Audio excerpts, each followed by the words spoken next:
يعني والحال لما مسألة إسراف حتى بكري محاولة بكين دس فيه بقى يعني مالو من الخو محاولة بكي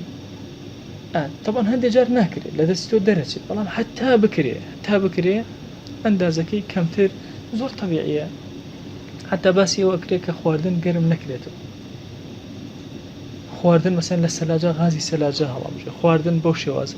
أكري إما مثلا خواني كم لبن أقر زور لبن ناشتو قرمي كيتو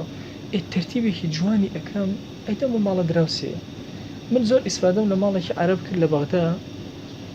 شانزر روش كما لمزقوتي كماين أو مال خواردن ينبو يعني كخواردن بينا زور سرم سرانا ترتيبي أو مالا مثلا نيورو برنجان هنا برنجان هنا ولا قال مثلا أتى جوشت وأوانا بو إيوارا هر أم برنجا أيان شيلا لقال هر أو جوشتي لبردا إيوان ما بو وردي أنا كأيان كده إن سوريا أنا كده أكو كوبهم أيان هنا يو يعني يكشت خسارنا أبو حمو جاري أمو بوبرين أمو تسير أسلوبي أما الله كان أتوبزان شتي خسارة بي أو نانا ورديك أمايوا نانا وردك أيان هنا أيان شيلا يو لوليان أكل وردا جوشتي أنتي أكل أكو برمي بسوكي أونا لسر سفرك يوارهم دا أندرايو بچی اما زانی که اوه جاری هاو دنک برنج لگوشت کلی نه ابو هینی ورا پیوی بو لدای ابایو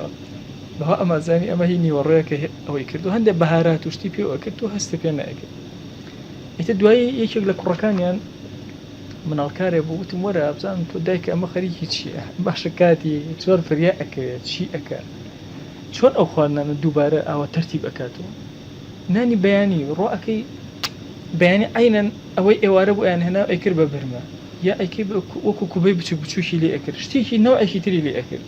هر أي نشتمو زي تقديم كراي أخورا زوز الطبيعي والله واي كردبو كيكشت خسار ندم وتي والله الشيخ ما قد شت فرنادن باكم نيال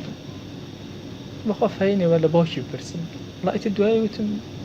الشيخ عبد الجبار وتم أو لو شت زور سرم سرماو لو ديكور وترتيبي إيوه تي والله الشيخ حل سرتها خزان من هنا بيموت وتو منكم والله اشتفيرك مرة تامردن جناه بارنابين مصاريكش كمكين تشي وتم أمانة أم خوارنا ديكورات يعني بقرة همو جمع بوجمتر بيقرة طبعا جاري وهو هر برنجك بياني أهاتوا بهارات يعني برا بيوكل وبس بهارات تو تصور إنه أكل أوبي دارتشيني يعني بيوكل بروج بوهين دوم كجرمينا أكل برا دارتشيني شتي أكل أي هنا تو تزاني برنجي كي تهازل لين راوتو يعني هندش هي سليقية أكري أما لهمر وكانوا مثلا كاري لسر بكين بتوانين كنترولي أولى أنا بكين شكل براسيش تمام إسراف زوزوار فدعيني أمه دعيني